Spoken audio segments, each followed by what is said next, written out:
Doctor Baba Saheb Ambedkar ಅವರ 135ನೇ ಜಯಂತಿ ಉತ್ಸವ ಅಂಗವಾಗಿ ಭಾರತೀಯ ವಿದ್ಯಾರ್ಥಿ ಸಂಘ ಮತ್ತು ದಲಿತ ವಿದ್ಯಾರ್ಥಿ ಪರಿಷತ್, ದಲಿತ ಸಂಘಟನೆಗಳ ಒಕ್ಕೂಟ ಹಾಗೂ ಸಂವಿಧಾನ ಸಂರಕ್ಷಣಾ ಸಮಿತಿ ಸಹಯೋಗದಲ್ಲಿ ವಿವಿಧ ಕಾರ್ಯಕ್ರಮಗಳ ಆಯೋಜನೆಯನ್ನು ಮಾಡಲಾಗಿದ್ದು, ಅಂಬೇಡ್ಕರ್ ಹಬ್ಬ 2026 ಶೀರ್ಷಿಕೆಯಡಿಯಲ್ಲಿ ದಲಿತ ಚಳವಳಿ ನಡೆದು ಬಂದ ದಾರಿ ಹಾಗೂ ಅದರ ಮುಂದಿರುವ ಸವಾಲುಗಳ ಕುರಿತು ವಿಚಾರ ಸಂಕಿರಣ ಕಾರ್ಯಕ್ರಮಗಳನ್ನು ಹಮ್ಮಿಕೊಳ್ಳಲಾಯಿತು.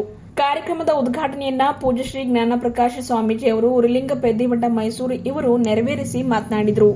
ಇವತ್ತು ಡಾಕ್ಟರ್ ಬಾಬಾ ಸಾಹೇಬ್ ಅಂಬೇಡ್ಕರ್ ಅವರ 135ನೇ ಜಯಂತಿಯನ್ನ 3 ದಿವಸ ಬಹಳ ವಿಶೇಷವಾಗಿ ಆಚರಣೆ ಮಾಡಲಾಗ್ತಾ ಇದೆ.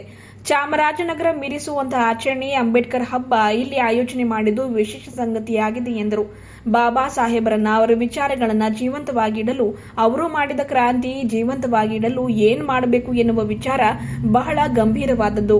ಇವತ್ತು ಬಾಬಾ ಸಾಹೇಬರು ಮೆರವಣಿಗೆಯಲ್ಲಿ ಜೀವಂತವಾಗಿದ್ದಾರೋ, ಡ್ಯಾನ್ಸ್ ಮಾಡುವಲ್ಲಿ, ರೀಲ್ಸ್ ಮಾಡುವಲ್ಲಿ, ದೊಡ್ಡ ದೊಡ್ಡ ಹೂವಿನ ಮಾಲಾರ್ಪಣೆ ಮಾಡುವಲ್ಲಿ, ಹೀಗೆ ಎಷ್ಟು % ಬಾಬಾ ಸಾಹೇಬ್ ಅಂಬೇಡ್ಕರ್ ಅವರು ಜೀವಂತವಾಗಿದ್ದಾರೆ, ನಾವೆಲ್ಲರೂ ಎಷ್ಟು ಅವರನ್ನ ಜೀವಂತವಾಗಿಟ್ಟಿದ್ದೀವಿ ಅಂತ ವಿಚಾರ ಮಾಡಬೇಕಾಗಿದೆ. ಇವತ್ತು ಕ್ರಾಂತಿಕಾರರು, ಚಳವಳಿಗಾರರು ಸಾಯಬಹುದು, ಆದರೆ ಅವರುಗಳು ಮಾಡಿದ ಕ್ರಾಂತಿ ಚಳವಳಿ ಎಂದಿಗೂ ಸಾಯುವುದಿಲ್ಲ.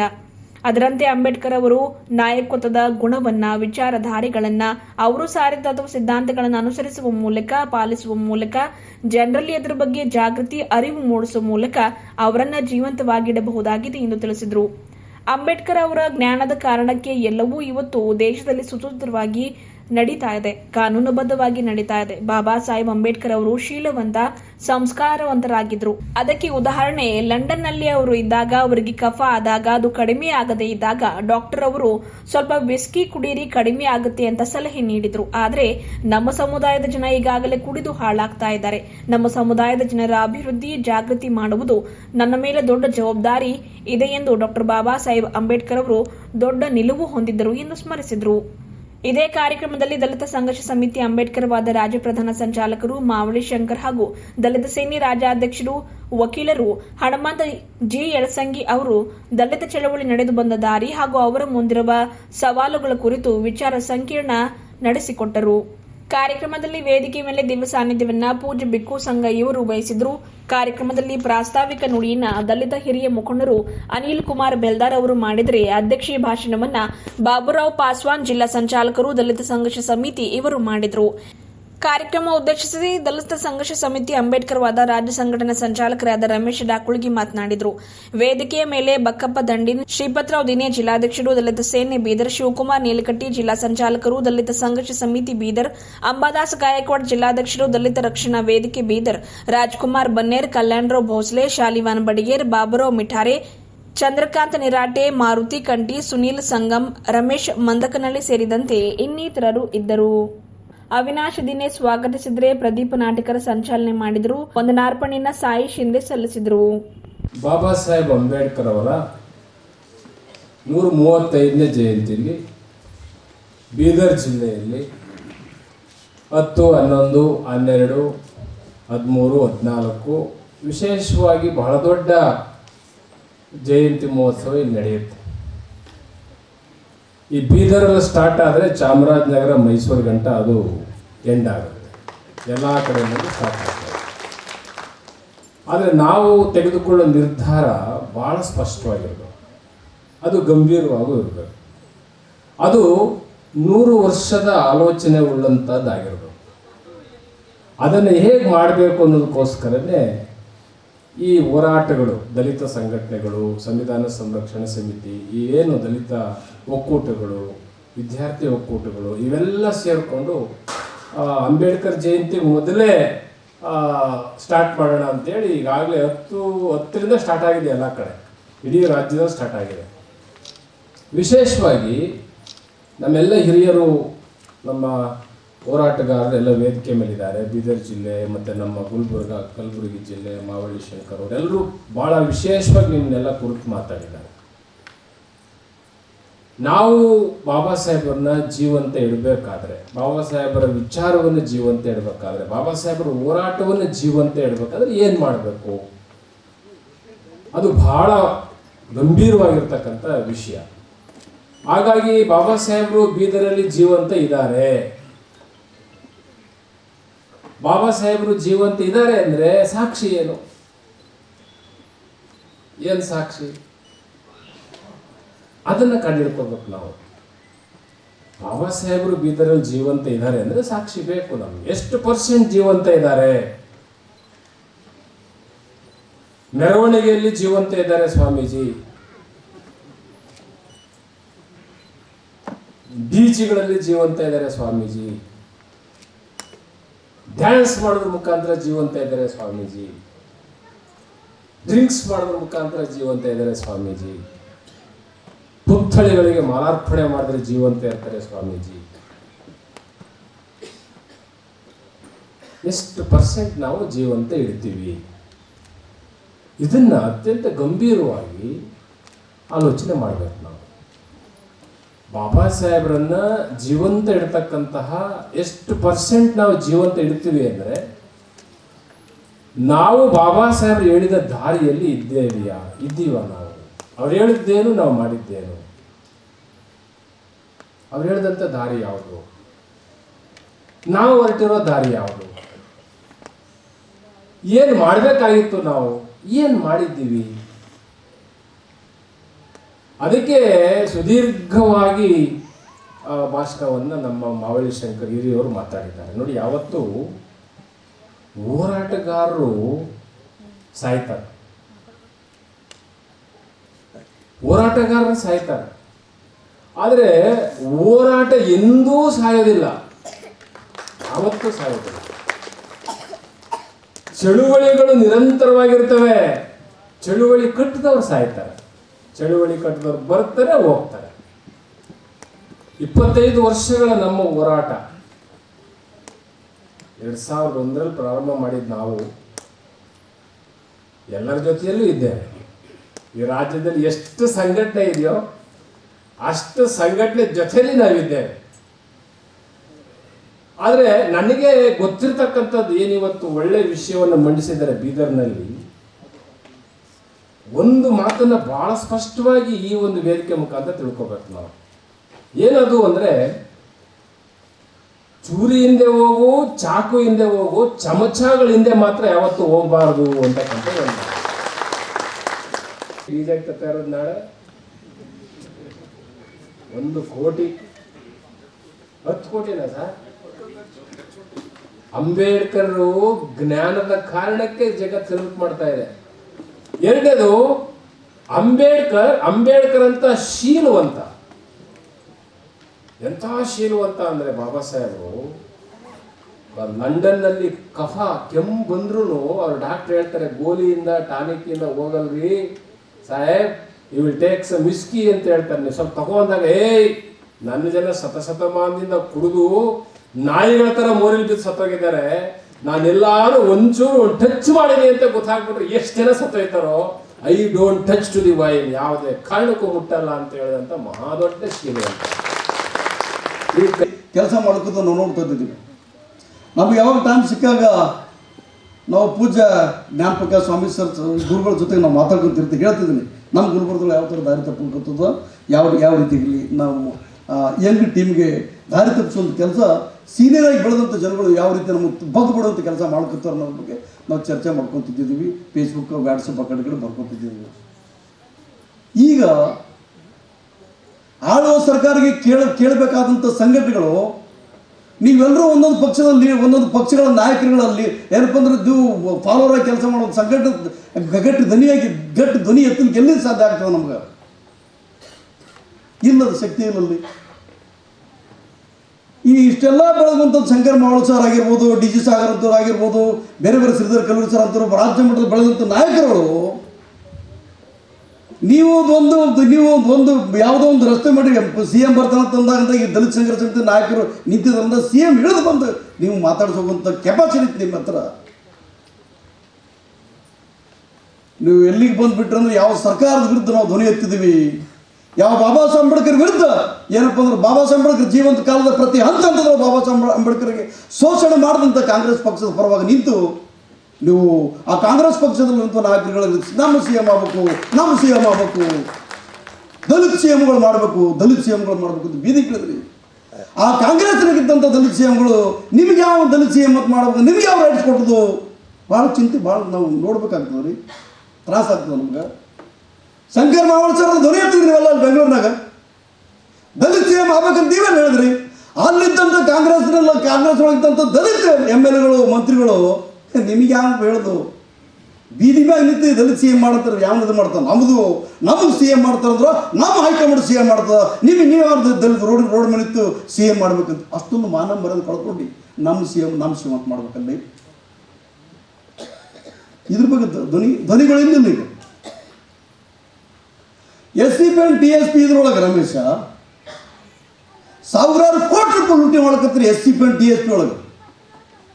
ನಮಗೊಂದು ಸುದ್ದಿ ಅಂತಾರೆ, ಮೊನ್ನೆ ಈ ಬಜೆಟ್ನಾಗ SCP TSP ಅಮೌಂಟ್ ಈ HC ಮಾತಾಡ್ ಸಾವರು CMಗೆ ಸರ್ ಇದು SCP TSP ಏನು ಹಣ ದಲಿತರು SCಗೆ SC STಗೆ ಇದ್ದಿರೋ ಬಜೆಟ್ ಇಟ್ಟಿದ್ರೆ ಅದು ಬೇರೆ ಕಡೆ ಏನು ಇವು ಫ್ರೀ ಬೀಸ್ಗಳು ಏನು ಕೊಡ್ಲಿಕ್ಕತ್ತಿರಲ್ಲ, ಅದು ಬೇಡ, ನಮ್ಮ ದಲಿತರಿಗೆ ಏನಾದ್ರು ಕೆಲಸ ಮಾಡೋಣ ಅಂತಂದ್ರಾಗ CM ಹೇಳಿದ್ರಂಥವ್ರಿಗೆ ಗುಡಾಯ ಮಂತ್ರಿಯಾಗಿ ಉಳಿಬೇಕಾಗುತ್ತೆ, ಏನು ಮಾಡ್ಬೇಕು ನನಗೆ ಸುಮ್ಮನೆ ಬಿಟ್ರು ಅವ್ರು. ಆಯ್ತು ಸರ್, ಸಾವಿರಾರು ಕೋಟಿ ರೂಪಾಯಿ ದಲಿತ ಹೆಸರು ಲೂಟಿ ಮಾಡಕತ್ತಾರ. ನಮ್ಮಲ್ಲಿ ಧ್ವನಿ ಇಲ್ಲಿ ಇವತ್ತು ಮಾತಾಡ್ತಾ ಇರಲ್ಲ ಅವ್ನಿಗೆ. ನಮ್ಮ ಸಾಗರು, ನಮ್ಮ ಲೀಡರ್ಗಳು, ನಮ್ಮ ಊರು ಸಮಾಜ ಸತ್ಯನಾಶ ಮಾಡಿಟ್ಟಿದಾರಲ್ಲ ಇವತ್ತು. ಕಾಂಗ್ರೆಸ್ ಸರ್ಕಾರ ಬಂತು ಇಲ್ಲಿ. ಕಾಂಗ್ರೆಸ್ ಸರ್ಕಾರ ಬಂದ ನಂತರ ಈ ಯಾವುದ್ಯಾವುದು ರಿಸರ್ವೇಷನ್ ಹೆಸರು ಸಮಾಜ ಬೆಂಕಿ ಹಚ್ಚೋದು ಕೆಲಸ ಅಂತ ಟೋಟಲ್ ಮಾಡ್ತಿಲ್ಲಿ. ಮೊದಲೇ ಎಲ್ಲರೂ ಕೂಡಿದ್ದಂಥ ಸಂದರ್ಭದೊಳಗೆ ಈ ಹೊಲಮಾದ್ರು ಪಂಚಾಯತ್ ಮೆಂಬರ್ ಆಗಲ್ಲಂತ ತಾಕತ್ತಿದ್ದ ಇದಿರಲಿಲ್ಲ. ಇಬ್ಬರಿಗೆ ಬಿಟ್ಟೇನಪ್ಪ ಅಂದ್ರೆ ಬೇರೆ ಯಾರಿಗೂ ನಮ್ಮ ಪಂಚಾಯತ್ ಮೆಂಬರ್ಗಳು ಮಾಡ್ತಾಯಿದ್ರು. ಅದ್ರ ಬಗ್ಗೆ ಇವತ್ತು ಪೂರ ಕೋಲಾಕ್ಷ ಆಗ್ತೀವಿ. ಪಂಚಾಯತ್ ಮೆಂಬರ್ ಆಗ್ತೀನಿ ಅನ್ನೋದು ಕೂಡ ನಾವು ದಲಿತ ಯಾವ ದಲಿತ ಹೋರಾಟಗಾರ ಇದ್ದೀವಿ ಅದು ಇದ್ದೀವಿ ಎಲ್ಲ ಆಯ್ತು ಬಿಟ್ಬಿಡ್ರೆ ಏನು ಪಂಚಾಯತ್. ಅಂಬೇಡ್ಕರ್ ಅಂದರೆ ಒಂದು ಫ್ಯಾಷನ್ ಆಗ್ಬಿಟ್ಟಿದೆ ಕೆಲವರಿಗೆ. ಆದರೆ ಅದೇ ದೇವರನ್ನ ಹೇಳಿದ್ರೆ, ದೇವರ ಸ್ಮರಣೆಯನ್ನ ಮಾಡಿದ್ರೆ ಅವರಿಗೆ ಸ್ವರ್ಗ ಸಿಗ್ತಾ ಇತ್ತು ಅಂತ ಹೇಳ್ದ. ಹೌದಲ್ವಾ? ನಾವು ಲಕ್ಷಾಂತರ ಜನನ ಸೇರಿಸ್ತೀವಿ, ಆದರೆ ನಮ್ಮ ನಾಯಕನಿಗೆ ಈ ತರದ ಒಂದು ಪಾರ್ಲಿಮೆಂಟಿನ ಒಳಗಡೆ ಅವಮಾನ ಆದಾಗ ಎಷ್ಟು ಜನ ಬೀದಿಗೆ ಬಂದ್ರು? ಲಕ್ಷ ಜನ ಸೇರಿಸಿ ನಾವು ಬೇಡಿಕೆಗಳನ್ನು ನೀಡ್ತೀವಿ. ಈ ಆತ್ಮಾವಲೋಕನವನ್ನು ನಾವು ಮಾಡಿಕೊಳ್ಬೇಕಾಗತ್ತೆ.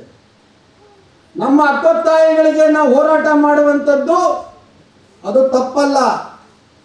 ಆದರೆ ಅವತ್ತು ಲಕ್ಷ ಜನ ಬೀದಿಗೆ ಇಳಿದಿದ್ರೆ ಇವತ್ತು ಕೋಮುವಾದಿಗಳ ಮಾತುಗಳು ಹೊರಗಡೆ ಬರ್ತಾ ಇದ್ವಾ?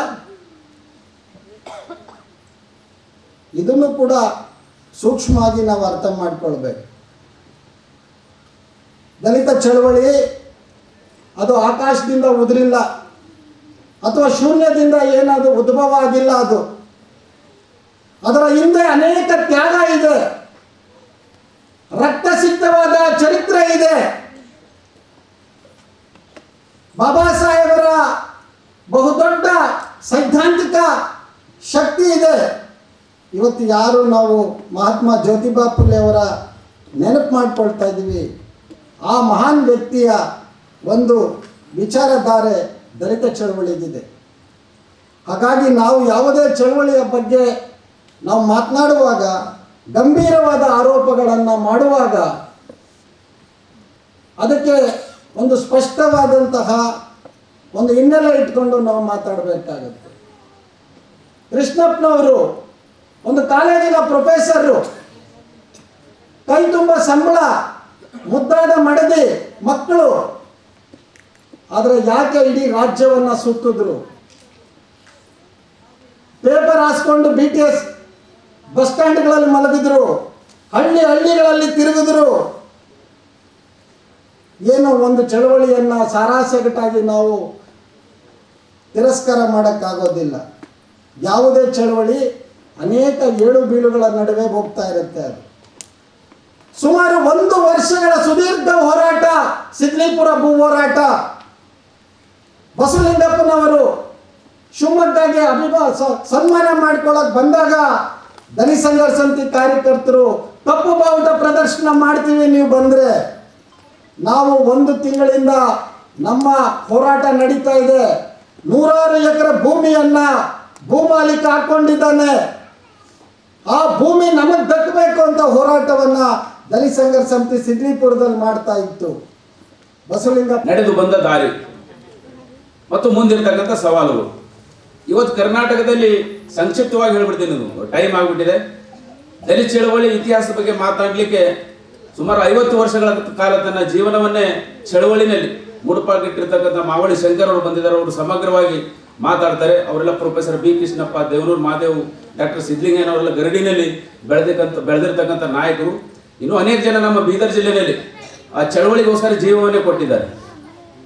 ನಮ್ಮ ತಿಪ್ಪಣ್ಣ ಮೇಲೂರ್ಕರ್ ಆಗಿರ್ಬೋದು, ಆಮೇಲೆ ನಾಮದೇವ್ ಜೈನೂರ್ ಆಗಿರ್ಬೋದು, ಕುದುರೆ ಆಗಿರ್ಬೋದು, ಇನ್ನೂ ಅನೇಕ ಜನ.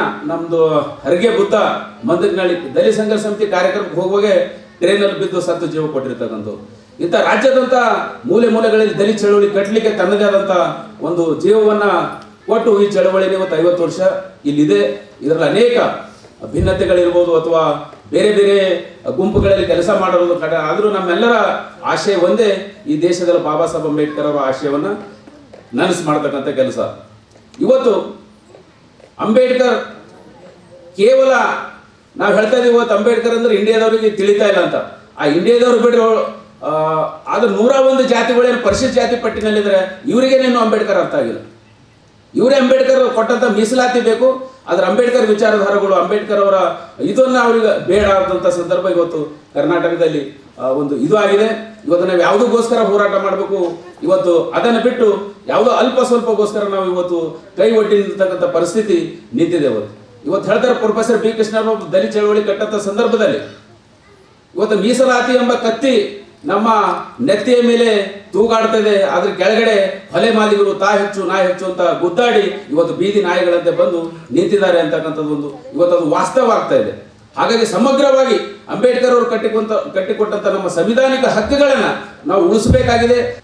ಬರೀ 14ನೇ ತಾರೀಕಿಗೆ ಬರೋದು, ಜಯಂತಿ ಮಾಡೋದು, ಒಂದು ಸರ್ಕಾರದ ಕಾರ್ಯಕ್ರಮಗಳಾಗ್ತವೆ. ನಮ್ಮ ಓಣಿಗಳಲ್ಲಿ ನಮ್ಮ ಗ್ರಾಮಗಳಲ್ಲಿ ಅವತ್ತೊಂದು ಸಂಭ್ರಮದ ಹಬ್ಬ ಇರ್ತದೆ. ಯಾರು ಡ್ಯಾನ್ಸ್ ಮಾಡ್ತಾರೆ, ಯಾರು DJ ಆಗ್ತವೆ. ಇದೆಲ್ಲ ಇಡೀ ಇವತ್ತು ಭಾರತದಲ್ಲಿ ನಡೀತಕ್ಕಂತಹ ಬಾಬಾ ಸಾಹೇಬ್ ಅಂಬೇಡ್ಕರ್ ಜಯಂತಿಯಲ್ಲಿ ನಡೀತಕ್ಕಂತಹ ಕಾರ್ಯಕ್ರಮಗಳು. ಆದರೆ ನಾವು ಎಲ್ಲ ದಲಿತ ಚಳವಳಿ ಹಿನ್ನೆಲೆಯಿಂದ ಬಂದಂತಹ ಎಲ್ಲ ಹಿರಿಯ ಹೋರಾಟಗಾರರು ಮತ್ತು ಕಿರಿಯ ಹೋರಾಟಗಾರರನ್ನು ಸೇರಿಕೊಂಡು ಬೀದರ್ ಜಿಲ್ಲೆಯಲ್ಲಿ ಇವತ್ತ ದಲಿತ ವಿದ್ಯಾರ್ಥಿ ಪರಿಷತ್ ಮತ್ತು ದಲಿತ ವಿದ್ಯಾರ್ಥಿ ಸಂಘ, ಬೀದರ್ ಜಿಲ್ಲಾ ದಲಿತ ಸಂಘಟನೆಗಳ ಒಕ್ಕೂಟ, ಸಂವಿಧಾನ ಸಂರಕ್ಷಣಾ ಸಮಿತಿ ಅಡಿಯಲ್ಲಿ ಈ ಒಂದು ಕಾರ್ಯಕ್ರಮವನ್ನು ಇವತ್ತು ನಾವು ಆಯೋಜನೆ ಮಾಡಿ ನಿನ್ನೆ ಪ್ರಾರಂಭ ಮಾಡಿದ್ದೀವಿ. ಇದು ಇದರ ನೋಡಿ ಬಿಜಾಪುರದಲ್ಲಿ ಆಗ್ತಾ ಇದೆ, ಪಕ್ಕದ ಕಲಬುರಗಿಯಲ್ಲಿ ಆಗ್ತಾ ಇದೆ ಮತ್ತು ಬೇರೆ ತಾಲೂಕುಗಳ ಜಿಲ್ಲೆಗಳಲ್ಲೂ ಸಹ ಅರಿವಿನ ಹಬ್ಬವನ್ನು ಇವತ್ತು ಒಂದು ಹೊಸ ನಾಂದಿಯಾಗಿದೆ ಇವತ್ತು ಭಾರತದಲ್ಲಿ, ರಾಜ್ಯದಲ್ಲಿ ಮತ್ತು ಬೀದರ್ದಲ್ಲಿ. ಈ ಒಂದು ಹೊಸ ವಿನೂತನ ಕಾರ್ಯಕ್ರಮಕ್ಕೆ ಆಗಮಿಸಿದಂತಹ ಈ ಒಂದು ವೈಚಾರಿಕ ಸಂಘರ್ಷಕ್ಕೆ, ವೈಚಾರಿಕ ವಿಚಾರಕ್ಕೆ, ಹೊಸ ಕ್ರಾಂತಿಗೆ ನಾಂದಿ ಹಾಡ್ತಕ್ಕಂಥ ಪರಮ ಪೂಜ್ಯ ಡಾಕ್ಟರ್ ಬಾಬಾ ಸಾಹೇಬ್ ಅಂಬೇಡ್ಕರ್ ಅವರ ಚಳವಳಿಯಲ್ಲಿ ತೊಡಗಿಸಿಕೊಂಡವರು ಕಳೆದ 4 ದಶಕಗಳ ಹೆಚ್ಚಾಗಿ ಚಳವಳಿ ಧರಿಸಿಕೊಂಡರೆಲ್ಲರೂ ನಾವು ಆಹ್ವಾನ ಮಾಡಿದ್ದೀವಿ. ಆಯೋಜಕರು ನಮ್ಮ ವಿದ್ಯಾರ್ಥಿ ಸಂಘ ಪ್ರದೀಪ್ ನಾಟೇಕರ್ ಅವರು, ಸಂದೀಪ್ ಕಾಂಟೇರವರು ಅವರೊಂದು ಪ್ರಯತ್ನವನ್ನು ಮಾಡಿದ್ದಾರೆ. ಆ ಯುವಕರಿಗೆ ನಾವೆಲ್ಲರೂ ಒಂದು ಜೋರಾದ ಚಪ್ಪಾಳೆಯೊಂದಿಗೆ ಅವರಿಗೆ ಅಭಿನಂದಿಸೋಣ. ಯಾಕೆಂದರೆ ಎಲ್ಲ ಹಿರಿಯರ ಕೈಯಲ್ಲಿ ಇದ್ದರೆ ಹೋರಾಟಕ್ಕೆ ಒಂದು ಹೊಸ ರೂಪ ಕೊಡಬೇಕು, ಒಂದು ಹೊಸ ಸಂಘರ್ಷ ಮಾಡ್ತಾರಂತ ನಾವು ನಂಬಿ ಎಲ್ಲ ಹಿರಿಯರು ಕಿರಿಯರು ಸೇರಿಕೊಂಡು ಈ ಒಂದು ಕಾರ್ಯಕ್ರಮ ಆಯೋಜನೆ ಮಾಡಿದ್ದೀವಿ. ನೀವು ಬಂದಿದ್ದಕ್ಕೆ ಎಲ್ಲಕ್ಕೆ ತುಂಬ ಸಂತೋಷ ಆಗ್ತಾ ಇದೆ. ಇದರಲ್ಲಿ ವ್ಯಸ್ತ ಕಾರ್ಯಕ್ರಮದಲ್ಲಿ ಇವತ್ತು ಮಾನ್ಯ ನಮ್ಮ ಹಿರಿಯ ಹೋರಾಟಗಾರರು ರಾಜ್ಯದ ದಲಿತ ಚಳವಳಿಯಲ್ಲಿ 1985ರಿಂದ ಅದಕ್ಕಿಂತ ಮುಂಚೆಯಿಂದ, ಯಾಕಂದರೆ ನಮಗೆ ಬೀದರ್ ಜಿಲ್ಲೆಯಲ್ಲಿ 86ರಲ್ಲಿ ನಮಗೆ ಗೊತ್ತಿದ್ದಂಗೆ ಮಾವಳಿ ಶಂಕರಣ್ಣ ಅವರು ಹಿರಿಯ ಹೋರಾಟಗಾರರು ದಲಿತ ಚಳವಳಿ ತೊಡಗಿಸಿಕೊಂಡು ಇಂದಿಗೂ ಸಹ ರಾಜ್ಯದಲ್ಲಿ ಮೂಲೆ ಮೂಲೆಯಲ್ಲಿ ಇಡೀ ರಾಜ್ಯದ ಪ್ರತಿಯೊಂದು ಗ್ರಾಮಗಳಲ್ಲಿ ಇವತ್ತು ತಮ್ಮ ಶಾಖೆಗಳನ್ನು ಹೊಂದು ರಾಜ್ಯಾದ್ಯಂತ ದಲಿತ ಚಳವಳಿ, ದಲಿತ ಧ್ವಂಸ ಚಳವಳಿಯನ್ನು ಜೀವಂತವಾಗಿಟ್ಟು ವೈಚಾರಿಕತೆಯಿಂದ ಮತ್ತು ಸಾಮಾಜಿಕ ಪರಿವರ್ತನೆಗೋಸ್ಕರ ಹೋರಾಟ ಮಾಡ್ತಿದ್ದಾರೆ. ಅವರು ಸಹ ಈ ವೇದಿಕೆ ಮೇಲೆ ಇದ್ದಾರೆ. ಅವರಿಗೆ ತಮ್ಮೆಲ್ಲರ ಪರವಾಗಿ ಹಾರ್ದಿಕ ನಾನು ಸ್ವಾಗತವನ್ನು ಕೋರುತ್ತೇನೆ. ಅದೇ ರೀತಿ ನಮ್ಮ ಚಂದ್ರಯ್ಯನವರಿಗೆ ಈ ಜಗತ್ತಿನಲ್ಲಿ ಪರಮ ಪೂಜ್ಯ ಡಾಕ್ಟರ್ ಬಾಬಾ ಸಾಹೇಬ್ ಅಂಬೇಡ್ಕರ್ ಅವರ ಹೆಸರು ಸದಾ ಕಾಲ ಇರ್ತದೆ. ಅವರ ಸಂವಿಧಾನದ ಆಶಯಗಳು ಸದಾ ಕಾಲಗಳು ಇರ್ತವೆ. ಎಂಥ ಕಿಡಿಗೇಡಿಗಳು ಬರಲಿ, ಯಾವುದೇ ಸರ್ಕಾರಗಳು ಇವತ್ತು ನಮ್ಮನ್ನು ಬಂದು ನಮ್ಮ ಸಂವಿಧಾನದ ಆಶೆಗಳನ್ನ, ನಮ್ಮ ಹಕ್ಕುಗಳನ್ನ ಕಬಳಿಸಲಿಕ್ಕೆ ಪ್ರಯತ್ನ ಮಾಡ್ತಾ ಇದ್ದಾರೆ. ಆದ್ರೆ ಅವರೆಲ್ಲ ಬದಿಗೊತ್ತು ಇಲ್ಲಿ ಎಷ್ಟು ಜನ ಕುಂತಿದ್ದೇವೆ. ಯಾಕೆಂದ್ರೆ ಯುದ್ಧ ಮಾಡತ್ತಾಗ, ಹೋರಾಟ ಮಾಡತ್ತಾಗ ಇವತ್ತು ನಮ್ಮ ಕೋರೆಗಾಂವ್ ಇತಿಹಾಸ ಇದೆ. 500 ಸೈನಿಕರು 78,000 ಸೈನಿಕರಿಗೆ ಪಡೆದೋಡಿಸಿದ್ದಾರೆ. ಹಂಗೆ ಇವತ್ತ ಇಲ್ಲಿ ಕಮ್ಮಿ ಸಂಖ್ಯೆ ಇದ್ರು ನೀವೆಲ್ಲರೂ ಮಹಾರ್ ಬಟಾಲಿಯನ್ ಸೈನಿಕರಿದ್ದೀರಿ. ಕೋರೆಗಾಂವ್ ಯುದ್ಧದ ಯುವ ಸೈನಿಕರು ಇಲ್ಲಿ ಎಲ್ಲ ನಾವು ಸೇರಿದ್ದೀವಿ. ಹಾಗಾಗಿ ನಾವೆಲ್ಲರ ಮಾತುಗಳನ್ನು ಕೇಳಬೇಕು. ದಲಿತ ಚಳವಳಿಯಲ್ಲಿ ಸುಮಾರು ಸಮಸ್ಯೆಗಳು ಅನುಭವಿಸಿದ್ದೀವಿ, ಕಷ್ಟಗಳು ಅನುಭವಿಸಿದ್ದೀವಿ. ಆ ಎಲ್ಲ ಕುಟುಂಬ ತಾಯಂದಿರಿಗೆ, ಜೀವ ಕಳೆದಕ್ಕಂಥ ನಮ್ಮ ಎಲ್ಲ ಸೋದರರಿಗೆ, ಅವರಿಗೂ ಸಹ ನಾನು ಇವತ್ತು ಅವ್ರ ಕುಟುಂಬದವರಿಗೆ ನಾವು ಸ್ವಾಗತ ಒಂದು ಕಾರ್ಯಕ್ರಮ ಇಟ್ಟುಕೊಂಡಿದ್ದೀವಿ. ಅದು ಮುಂದಿನ ದಿನದಲ್ಲಿ ಅದು ನಮ್ಮ ಜಿಲ್ಲೆಯ ಮತ್ತು ರಾಜ್ಯದ ಎಲ್ಲ ಮುಖಂಡರನ್ನ ಕರೆಸಿ, ಅಗಲಿರುವ ಸೋದರರ ಆ ಕುಟುಂಬದ ಸದಸ್ಯರನ್ನ ಮತ್ತು ಅವರ ಮಕ್ಕಳನ್ನ ಕರೆಸಿ, ಯಾಕೆಂದ್ರೆ ಇವತ್ತು ಅವ್ರ ಹೆಸರು ಯಾರು ತಗೊಳಕ್ ತಯಾರಿಲ್ಲ. ಇವತ್ತು ಅನೇಕ ನಮ್ಮ ಜೊತೆಯಲ್ಲಿ ಕಳೆದ 30, 35, 40 ವರ್ಷದಿಂದ ಹೋರಾಟಗಾರರು ಅವ್ರ ಪಾಪ ಅವ್ರ ಕುಟುಂಬದಲ್ಲಿ ಏನಾಗ್ತಾ ಇದೆ, ನಮ್ಮ ಜೊತೆಯಲ್ಲಿದ್ದಾಗ ಹೋರಾಟ ಮಾಡಿದ್ರು. ಅವ್ರು ಸತ್ತ ಮೇಲೆ ಆ ಕುಟುಂಬದವರಿಗೆ ನಾವು ಎಷ್ಟು ಜನ ಹೋಗಿ ಸ್ಪಂದನೆ ಮಾಡಿದ ನನ್ನನ್ನು ಒಳಗೊಂಡು, ಆ ಮಕ್ಕಳು ಯಾವ ಸ್ಥಿತಿಯಲ್ಲಿದ್ದಾರೆ, ಅವ್ರು ಯಾವ ಥರ ಶಿಕ್ಷಣ ಪಡಿತಾ ಇದ್ದಾರೆ, ಅವ್ರ ಆರ್ಥಿಕ ಸ್ಥಿತಿ ಏನಾಗಿದೆ ಅಂತ ಯಾರೂ ನೋಡ್ತಾ ಇಲ್ಲ. ಅದಕ್ಕೆ ನಾನು ಬೇನಪುಟ್ಟ ಸ್ವಾಮೀಜಿ ಅವರು, ಯಳಸಿಂಗಿ ಹತ್ರ ಅಣ್ಣವರು ಮತ್ತು ಶಂಕರಣ್ಣ ಅವರು ವೇದಿಕೆ ಮೇಲೆ ಕುಂತವ್ರ ಮೇಲೆ ಎಲ್ಲರಿಗೂ ನನ್ನ ಕಳಕಳಿ ವಿನಂತಿ ಇದೆ. ಮುಂದಿನ ದಿನಗಳಲ್ಲಿ ಹೋರಾಟಕ್ಕೆ ಇನ್ನೂ ಹೆಚ್ಚಿನ ಶಕ್ತಿ ಬರಬೇಕಾದರೆ ಅಗಲಿರುವ ಸೋದರರ ನಾವು ಅವರ ಪ್ರೇರಣೆಯನ್ನು ಪಡೆದು ಅವರ ಬಲಿದಾನವನ್ನು ಪರಿಗಣಿಸಿ, ಯಾಕೆಂದ್ರೆ ಏನಾಗ್ತದೆ, ಅವ್ನು ಸತ್ತ ಅಂತ ಎಷ್ಟೋ ಮಂದಿ ಹೇಳ್ತಾರೆ, ಏನ್ರಿ ಅಣ್ಣ ನಿಮ್ಗೆ ಸರಿ ಇದ್ದಾವ, ನಿಮ್ಮ ಅಣ್ಣ ಸತ್ತ, ನಿಮ್ಮ ತಮ್ಮ ಸತ್ತ, ನೀವು ಒಬ್ಬರು ಬಂದು ನಮಗೆ ಕೇಳಾರ ಅಂತ ಹೇಳಿ ಹಿಡ್ಕೊಂಡು ಹೋಗಿ ಮ್ಯಾಲೆ ಬಿಡ್ಸಕ್ಕೆ ತಯಾರಂತ ನಾವು ಒಂದು ಶಕ್ತಿ ಇತ್ತು ನಮಗೆ.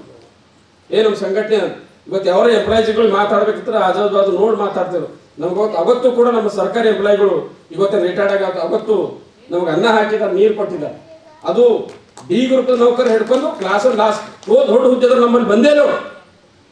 ಆದ್ರೆ ಅವತ್ತು ನಮ್ಮ ಜೊತೆ ಇದ್ದರು. ಏನು ಚಳವಳಿಗೆ ಹತ್ತಿಲ್ಲ, ಈ ಸಹಾಯ ಮಾಡಿ ನಮ್ಮ ಚಳವಳಿ ಕಟ್ಟಿ ಈ ಲೆವೆಲ್ ಅವು ಕೂಡ ಬೆಳೆಸಿದ್ದಾರೆ. ಅವ್ರದ್ದು ಋಣ ನಮ್ಮ ಮೇಲೆ ಇದೆ. ಇವತ್ತೆಲ್ಲ ನಿವೃತ್ತ ಆಗಿರಿ ನೀವು, ಆದ್ರೆ ಅವತ್ತು ನಿಮ್ಮ ಋಣ ನಮ್ಮ ಮೇಲೆ ಇದೆ ಅವತ್ತಿಂದು. ಆದ್ರೆ ಇವತ್ತು ನಿಮ್ಮ ಪರವಾಗಿ ಶದಿಕಳರಿಗೆ, ರಿಚೌಡರಿಗೆ ಎಲ್ಲ ತಗೊಂಡೋಗಿ ನಾವು ಹೋರಾಟ ಮಾಡಿದೆವು. ಬ್ಯಾಕ್ಲಾಕ್ ಹುದ್ದೆ ಬೀದರಿದ್ದು ಎಷ್ಟೋ ಜನ ಒಯ್ದೆ ಪಾಪ ಅವ್ರು ಬ್ಯಾಕ್ಲಾಕ್ ಅಂದ್ರೆ ಕೊನೆಯಾದ್ರೆ ಯಾರೋ ನಮ್ಮ ಮಂದಿಗೆ ಅನ್ಯಾಗ ನಡ್ರಿ ಅಂತ ಟ್ರೈನ್ ತುಂಬ್ಕೊಂಬೋದು, ರೊಟ್ಟಿ ಕಟ್ಕೊಂಡು ಹೋಗೋದು. ಬೀದರಿಂದ ಹೋಗೋದು ವಿಕಾರಾಬಾದ್ ಹೇಳೋದು, ಮತ್ತೆ 2 ಗಂಟೆ ಬಿಟ್ಟ ಟ್ರೈನ್ ಬರ್ತಿತ್ತು. ಮತ್ತೆ ಆ ಟ್ರೈನ್ದಾಗ 2 ಗಂಟೆ ಬಾದ ಕುಂತು ಬೆಂಗಳೂರಿಗೆ ಹೋಗ್ತಿದ್ದೆವು. ರಿಟರ್ನ್ ಬರುತ್ತೆ ರೊಟ್ಟಿ ಇರ್ತಿಲ್ಲ, ಏನಿರ್ತಿಲ್ಲ, ಉಪವಾಸೇ ಬರ್ತಿದ್ದೆ. ರೊಕ್ಕಿದ್ರೆ ರೊಕ್ಕ ಬೇರ್ತಿತ್ತು. ನನಗೊಂದ್ಸರಿ ಬೆಂಗಳೂರಿಗೆ ಹೋಗಾಯ್ತು, ಬಂದ್ ಕಾರ್ಯಕ್ರಮ ಕೊಟ್ಟಿರು. ನಾವು ಮನುಷ್ಯಕ್ಕೆ 100 ರೂಪಾಯಿ ಕೊಟ್ಟಿದ್ದಾನೆ. ಅವ ಮಟಕ ನಡೆಸಿರು, ಅವ ಕೊಡಲೇ ಹೊಂಟಿನ ರೊಕ್ಕ ನನಗೆ. ಅದೇ ನಂಬರ್ ಯಾವ್ದು ದಿನ 1 ರೂಪಾಯಿ ಹಚ್ಚಪ್ಪ ಅಂತ ಹಚ್ಚದ. ಅವ ಇವತ್ತು ಮುಗಿದ ನೋಡಿ 1 ರೂಪಾಯಿ ಉಳಿದ್ರು ಇನ್ನೊಂದು ಹೇಳ್ದು. ನಮ್ಮ ನಾವಿಗಾರ ಪ್ರಕಾಶ್ ಅಂತಿದ್ದ ನಾವು 1 ರೂಪಾಯಿ ಅಂದ್ರೆ ಆಯ್ತಪ್ಪ ಅಂದ್ರೆ ಹೋದ್ರಾಯ್ತು ಹಚ್ಚು ಅಂತ. ಯಾವುದೇ ನೀನು ನಂಬರ್ ಬಂದು ಬಾ ಅಂದ ನನಗೆ. ಅವಾಗ 100 ಕೊಟ್ಟು ನನಗೆ ಆ 100 ರೂಪಾಯಿ ತಗೊಂಡು ಬೆಂಗಳೂರಿಗೆ ಹೋಗಿದ್ದಾನೆ. ನನಗೆ ಆಡಲ್ಕೊಂಡಿದ್ದೆ, ಹೇಳಿದ ಅಷ್ಟೇ, ನೀನೇ ಹಚ್ಚೋ 1 ರೂಪಾಯಿ ಅಂತಿದ್ದಕ್ಕೆ ನಾನು. ಬಟ್ ನಾವೆಲ್ಲರೂ ಆ ಒಂದು ಶಕ್ತಿ ಇಟ್ಕೊಂಡು ಹೋರಾಟ ಮಾಡಿದೆವು. ಈಗ ಬಾಬಾ ಸಾಹೇಬ್ ಪುಣ್ಯರಿಂದ ಆಶೀರ್ವಾದದಿಂದ ನಾವು ಒಂದು ಲೆವೆಲ್ ಇದ್ದೇವೆ ಅಂದ್ರೆ ನಾವು ಕೂಡ ಒಂದು ಎಲ್ಲೋ ನಮ್ಮ ವೈಯಕ್ತಿಕವಾಗಿ ನಾವು ಯಾವುದು ಹಿತ ಬಯಸಲಾರದೆ ಸಮಾಜ ಚಿಂತನೆಗಾಗಿ ನಾವು ಕೆಲಸ ಮಾಡಿದೆವು. ನಮಗೂ ಸಮಾಜ ಕಳಕಳಿದೆ ಅಂತ ಹೇಳಿ ಕೆಲಸ ಮಾಡಿದೆವು.